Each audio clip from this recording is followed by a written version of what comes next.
আমরা দুজনে কপত কপতি হলে বাড়িতে বাঁধব খড়কুটো দিয়ে বাসা।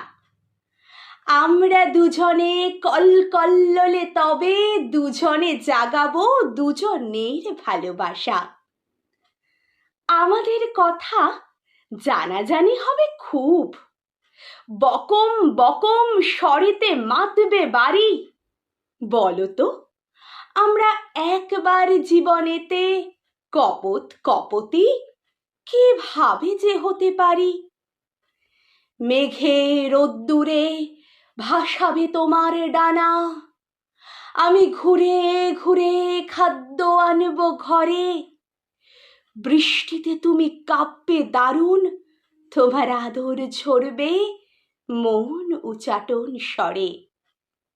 পাখির পালকে ভালোবাসাবাসি খেলা, এসো আজ খেলি একলা জগৎ ভুলে। আমাদের কথা আগামী মানুষ এসে নেবে নাকি তার ওষ্ঠে আদরে তুলে? আমরা দুজন কপত কপতি হলে বাড়িতে বাঁধব খড়কুটো দিয়ে বাসা।